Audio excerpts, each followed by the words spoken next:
Senator Ernst raised the media reports that suggest President Biden may admit Gazans to this country as refugees.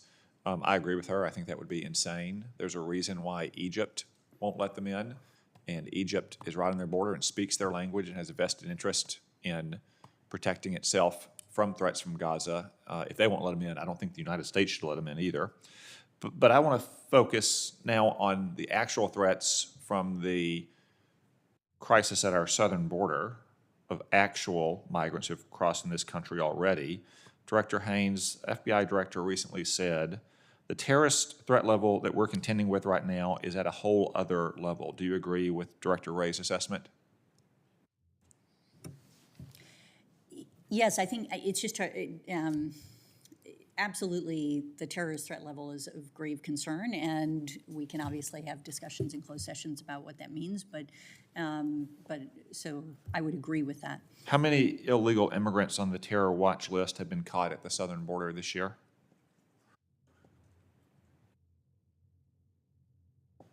I believe, I don't remember the number exactly, and we can get you that.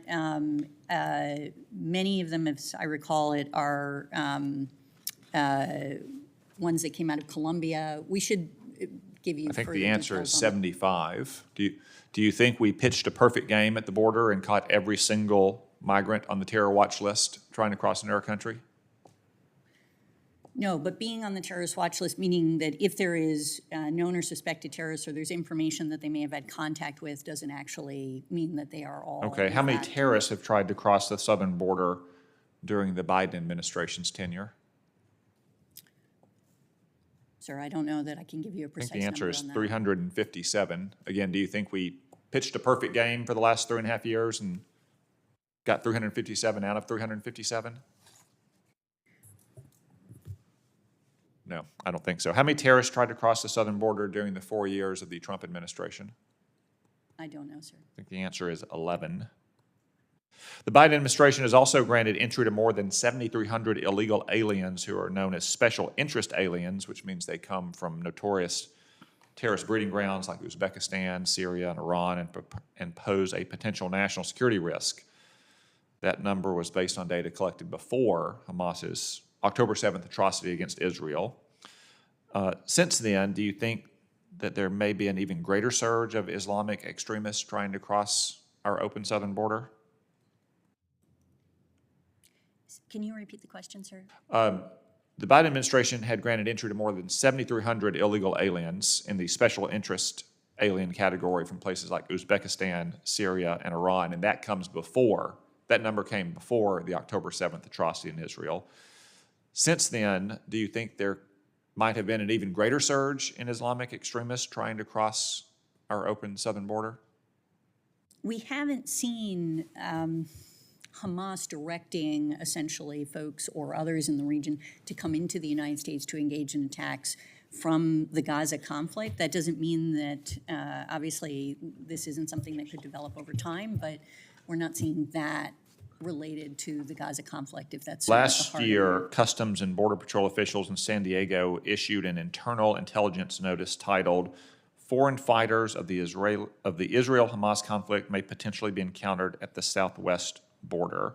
So CBP certainly expects Islamic radicals will try to exploit the border. Do you think that report is excitable and exaggerated? No, I think it's absolutely appropriate to be vigilant on these issues. And as we've talked about in the context of the Gaza conflict, we've seen that galvanize, in a sense, different terrorists around the world in different ways. And so I think we're just trying to be as careful as we can. We just haven't seen. Okay. I would turn to China briefly here. Last week, Secretary Blinken, on his ballyhooed trip to China, said that China is, quote, overwhelmingly the #1 supplier for Russia's war against Ukraine. Do you agree with Secretary Blinken's assessment? There is no question that the dual-use material that's coming from China is having an enormous impact. Is China overwhelmingly the #1 supplier? I mean, they are overwhelmingly the #1 supplier to the defense industry in Russia right now. He also said that those supplies are having, quote, a material effect, end quote, on the war in Ukraine. Do you agree with Secretary Blinken's assessment there? I do. I indicated in my opening remarks that we see their supply as actually one of the key factors that essentially adjusted the momentum on the battlefield in Ukraine. Okay, on March 18th, 2022, 3 weeks after the war started, President Biden had a call with Xi Jinping where he said, do not provide, quote, material support, end quote, to Russia. Otherwise, you and China could find yourself in, quote, significant jeopardy, end quote.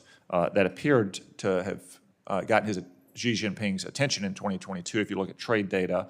But over the last year, China has now become what you and Secretary Blinken call Russia's overwhelmingly number one supplier. One of your predecessors as Deputy National Security Advisor says that Joe Biden is now not enforcing the red line he drew in March 18th. Do you agree that President Biden is now refusing to enforce that red line he drew with Xi Jinping in March 2022 about providing material support to China? I don't. Here's the challenge that I think we've encountered, which is basically there was a lot of focus on China not providing lethal support, and what they have done is try to avoid what is characterized as lethal support. In other words, a fully constructed gun or weapon system, et cetera, to Ukraine, and that has been something that they've maintained. But what has happened in the meantime is they provided effectively dual-use materials such as nitrocellulose, a whole series of critically important long sort of holes in the tent for the Russia reconstitution of their defense industry.